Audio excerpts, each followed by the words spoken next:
What are the initial two qualifications? Vivek, by oneself. You don't have to believe me or any book. Please believe in your own experience and analyze it. Check it out for yourself.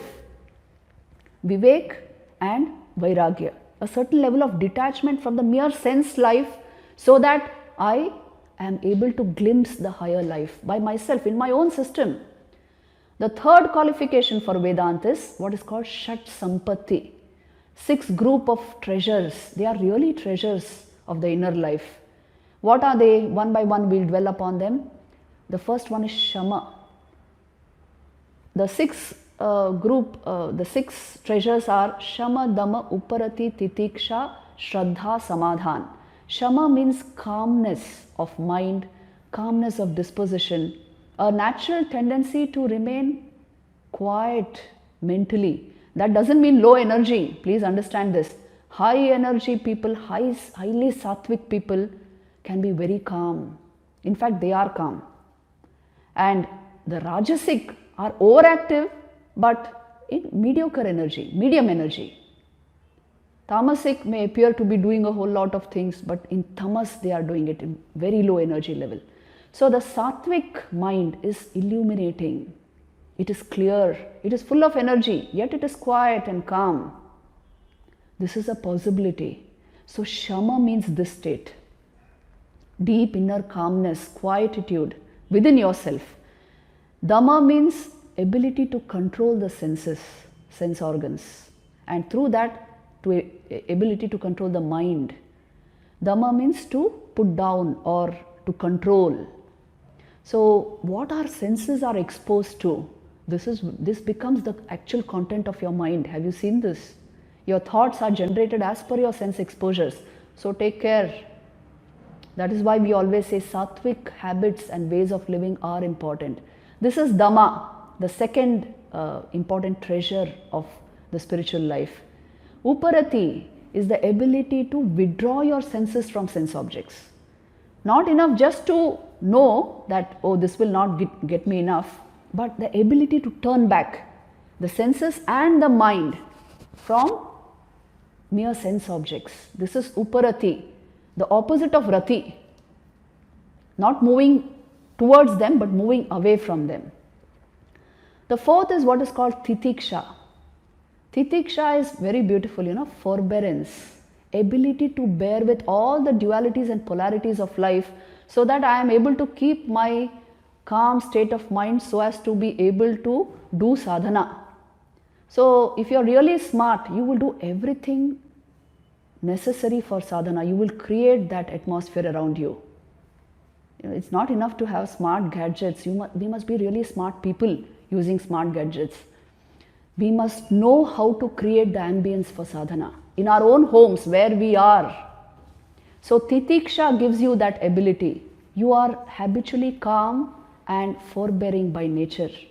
Sahanam sarva dukkhanam apratikara purvakam chinta vilaparahitam. This is Titiksha. Without worry, without anger, without reactions, without complaining and blaming, if you can hold your calm, you are really somebody. So if this is not there, you can't proceed with sadhana. A whole lot of all kinds of people will be around you, always, anywhere. Please know this. If you read the life of Holy Mother Sri Shraddha Devi, you will find this. Even in divine lives you find this. So if you keep complaining, you will complain till the end of your life. So don't complain. Take charge of yourself and somehow create the kavach around you so that you remain in this high positivity, high positive level state always. So nothing will affect you. This you can do. Titiksha is important. After that is Shraddha. Shraddha is very beautifully described by Shankaracharya as astikya buddhi, a positive affirmative state of mind where your thoughts condense into convictions and you are perfectly able to accept the truth and reality of things. It is not blind faith, it is an enlightened intellectual faith where you are able to accept reality. It is not the cynical, skeptical attitude which is so common in today's youngsters. So this will lead you nowhere. You must have this enlightened faith, Shraddha, Vivekananda wanted this to see this so much in youngsters. If you have this one quality, you will have everything. So Shraddha is important, and after this comes Samadhan. It means the ability to focus, concentrate. A developed mind naturally has this ability. An undeveloped mind is constantly jumping from one. If you practice a little bit of yoga at home, it will regulate all this. You see, yoga we use it as a stepping stone to Vedanta, to the knowledge of Vedanta. If you read the Bhagavad Gita, this will become very clear to you. Lord Krishna says it again and again, that the highest state of Brahma Atma Aikyam is gained by whom? Yoga Vishuddhatma, one who has established himself in yoga. So by yoga I mean meditation. A little practice of these meditative practices will put you into the state of Samadhan, constant focus, a focused mind always. Not the jittery, frittery kind of mind, always running here and there, not that kind. So you are stable within yourself. These are the 6 groups of treasures which will take you very far in your study of Vedanta, in the practice of Vedanta, and in elevating your life. And the last, but not the least, is Mumukshutvam. That's the most important criterion for the study of Vedanta, which means you have a genuine desire to know the self, to know your own real nature, to know the ultimate reality of life, Brahman. You are after liberation. Liberation from what?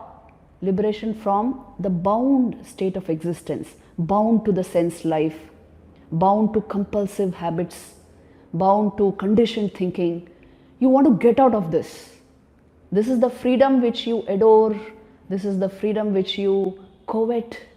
That is Mumukshutvam. When it raises itself to a certain pitch of intensity, you become a Mumukshu, one desirous of liberation. So people have all kinds of perverted ideas about liberation or salvation. It is not about vanishing somewhere or some kind of getting an experience of shunya. It is actually awakening into pure awareness. Your life, what you are calling life, is nothing but an expression of that awareness through this body-mind mechanism. So life will only enhance, isn't it? With high-level awareness. So Mumukshutvam actually means awakening into full awareness, full consciousness. So who doesn't want this? Actually speaking, your subconscious and unconscious are yearning for it. But your conscious mind keeps you busy with various things. To clear the mind, that is why to purify the mind, is the essential thing. It will give you an inside view of all this that we are talking about. Now what I just told you, these 4 things, Vivek, Vairagya, Shat Sampatti and Mumukshutvam, these are together called Sadhan Chatushthay. The 4-fold qualifications for sadhana, for starting sadhana. Without this, you should not embark on reading Vedanta. It will not work. For the simple reason, the system is not prepared. See, we had to do so much of preparation with this system here to make this live streaming possible. You know, our team comes 1 hour beforehand. Shouldn't you prepare yourself for the life of Vedanta? Sadhana is the way. And these 4-fold qualifications, sadhan chatushthay, that is why they have to be practiced every day in your own way. In your homes, in the way you can. Don't waste your time anymore on unnecessary things, on things which simply distract you, which only give you limited experiences, which you are bored with but you can't get out of.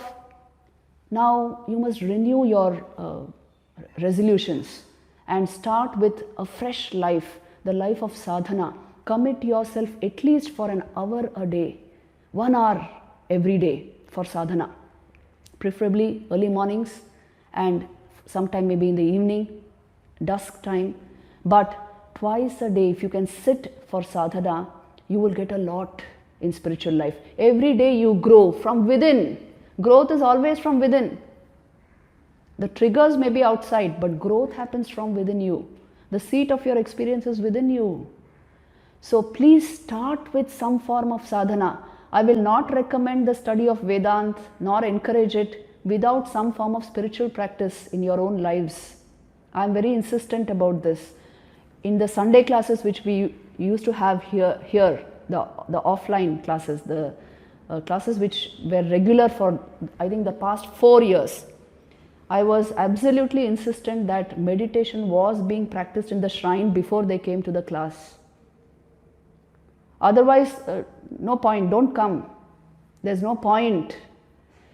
Vedanta is not about discussion. It is not about intellectualizing something. It is not about ideas, however elevating. It is an unfoldment of awareness. It is the touch of pure consciousness which will come only when you put down the mind, and it is only possible through sadhana, that is why. For one who has done sadhana for lifetimes, he may just have the intuition suddenly, maybe in one lifetime, but he has he's carrying this backpack of enormous sadhana in the past, which you don't know. So don't take shortcuts here. Sadhana is absolutely required for getting this inner awakening. It's a transformation of your own consciousness, please understand. As long as your consciousness is invested in the thought process and the thought process is invested in the sense life, you will go nowhere, no matter how many Vedanta talks you hear. And that is why sadhana is the starting point. If you are performing some sadhana at home, and we will be discussing sadhana also during this, more and more during these talks, then all these things will hit you, whatever we discuss in Vedanta. Otherwise, I will keep using the terms awareness, consciousness, it will mean nothing.